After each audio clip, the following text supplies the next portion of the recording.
God of War 2 is delayed and the news only gets worse from there. In an interview that went up on the PlayStation blog this morning with Herman Hulse, the guy who used to run Guerrilla Games and then was promoted to be the overseer of every PlayStation studio, they announced that God of War Ragnarok is unfortunately delayed until 2022. Now, if you've been watching our videos for a little bit now, you've heard me say that I didn't think God of War would hit 2021. I actually think I said it in our last video because, it didn't seem like there was a spot to release that game this year. It seemed like they had the release slate filled, and releasing Horizon and God of War close to each other just didn't really make a whole lot of sense. But it is a little bit disappointing nonetheless that we're not going to have that game this year, because they also announced that they're targeting holiday for Horizon Forbidden West. I know that when people watched that state of play last week, they were like, why wasn't any release window announced for this game that we all think is coming this year that's been in development since 2017? And now we know it's because screwed up the development cycle and they don't know if they're going to be able to hit holiday of this year, but I'm crossing my fingers for that. I'm not saying that there haven't been a lot of good games to play on my PS5 since I got it, but it's really become my exclusive machine because I also play on PC, and I know a lot of other people are in the same boat. So to know that we don't really have much to look forward to this year on the PS5 past Ratchet & Clank Rift Apart,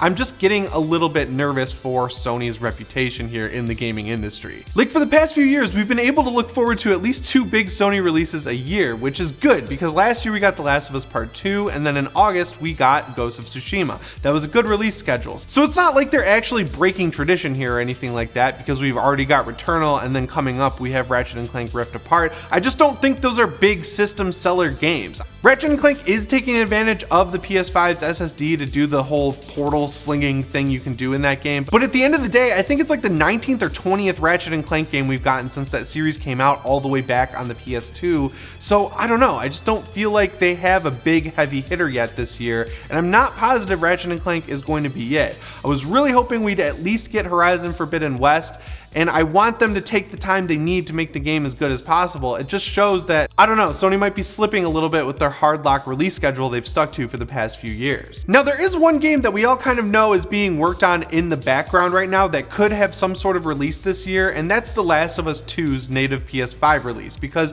as Naughty Dog said when that game released, they were like, yeah, we're not shipping multiplayer with The Last of Us 2 on PS4, we're working on a separate experience that'll probably come out later down the line. And that's been rumored and leaked for a long time now, that the factions multiplayer mode from The Last of Us Part 1 is being expanded, and what we think is it's going to be its own game now, and that'll come out on both PS5 and PC. So The Last of Us, even though it had a little bit of controversy when Part 2 came out, is still one of Sony's biggest franchises. We know the HBO show is possibly coming this year, so having some sort of release to go between Ratchet & Clank and the end of the year would make sense if they can't get Horizon Forbidden West out. And if they can get Horizon out, a multiplayer game is not going to take away anything from this massive single player RPG. So I feel like if they can squeeze out something like that, that would really help them in the long run. Now, the second half of this news story, which is also disappointing, involves the PS4. So we have God of War Ragnarok to look forward to, we have Horizon Forbidden West to look forward to, we have a new Gran Turismo to look forward to,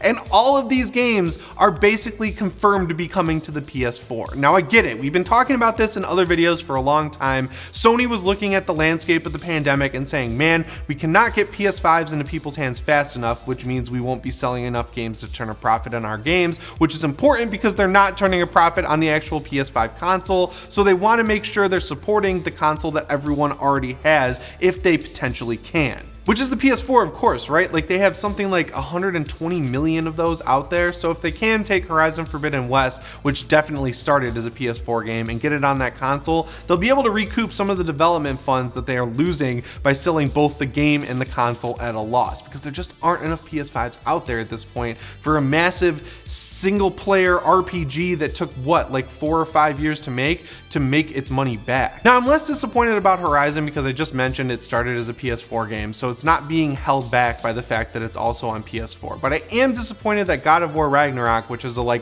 nebulous 2022 release, is also being made for that console. I think that is a game where if they started it as late as they're making it seem like they did, that it's being held back in some way by including it as a PS4 release. I really want to have my PS5 supported, because as someone who has a PS5 and was able to get one, I don't care that other people really can't in some sense, you know, like I'm bummed that a lot of people can't get them, but like as someone who paid for it, I want it to be taken advantage of in the best way possible. And if you're holding the games back so that they can run on a last gen console that's almost 8 or 9 years old at this point, like that's not taking advantage of the PS5. You might get a few small things like adaptive triggers, haptics, maybe the load times will be faster, but in the overall gameplay systems and what you can actually do with the open world, there's stuff that will be left on the cutting room floor because you have to make sure the game runs on the old console. And that's really frustrating to me. Gran Turismo is one that I feel weird talking about because I'm not honestly a huge fan of Gran Turismo as a franchise, but if you look at that franchise across every PlayStation console, that's a system seller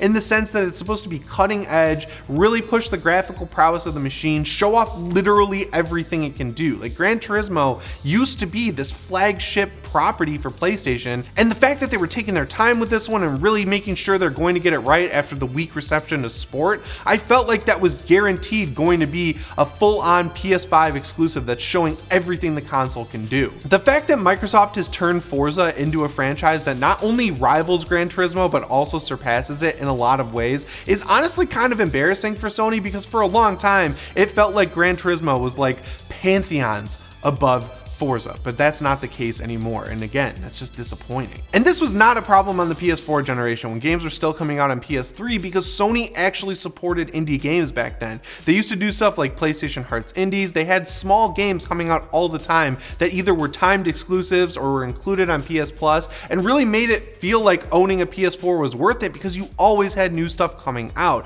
But this year is crazy for how few games are coming out. I was talking to my friend over the weekend and we were talking about what we're looking forward to, and we're like, yeah, Final Fantasy VII being re-released on PS5 is exciting, I guess. Like, I'm definitely excited for stuff like Deathloop and Back 4 Blood, but there's a big gap between now and the end of the year when all these big games are going to start releasing, and that's kind of scary. And yeah, the silver lining here is that E3 is next week, so we'll probably get some release dates on games we're not even thinking about, and that is exciting. But right now, where I'm sitting, it's looking a little bleak for the rest of 2021. And the next news story I thought was definitely worth highlighting is that you can actually walk into an Apple store right now and buy a DualSense controller. And you can also buy an Xbox One controller, Xbox Series X controller, but it's important to know that you can also buy a DualSense now, because we've never really seen Apple and Sony working together at this capacity. Now, if you're sitting there like, why the hell would I want to walk into an Apple store and buy a DualSense? I felt the same way, so I did some Googling, and they actually updated the Remote Play app so that you can use it on pretty much every Apple device out there,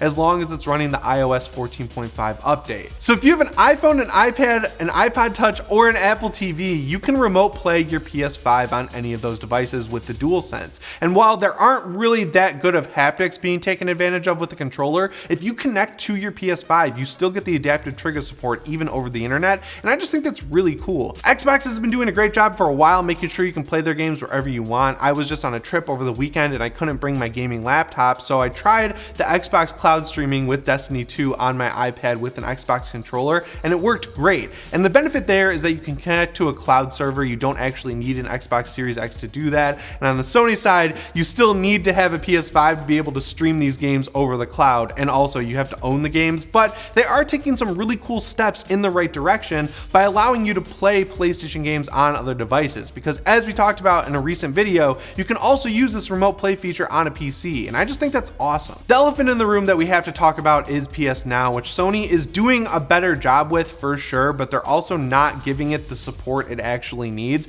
It can't really stream PS5 games at this point, which means if you want to remote play on any of these Apple devices, again, you need to already own a PS5. I feel like Sony could do some really cool stuff there and say, yeah, we know everyone's having trouble getting a PS5, but if you walk into the Apple store right now, buy a DualSense and bring it home, you can pre-buy a lot of these games digitally on the PlayStation Store and stream them from our server straight to your TV. Yeah, it's not gonna look as good or maybe even run as good. You might have a little bit of latency, but if you really want to play Returnal right now, or you really want to play Ratchet & Clank or Rift Apart in June and you just can't get a PS5, that could be a good surrogate option for the time being. And I feel like they're just leaving money on the table, you know? So if I was someone who still couldn't get a PS5, like my dream would be for Apple and Sony to team up in some way and say, yeah, we're gonna support PS Now on our device. We're gonna make like basically a streaming PS5. So like, not as good as the Xbox Series X, but a half step there, where people could just, you know, spend $70 now, buy a couple games digitally, and go home and play them on their Apple device. Because Sony and Apple, they don't really compete. Apple has no real gaming system.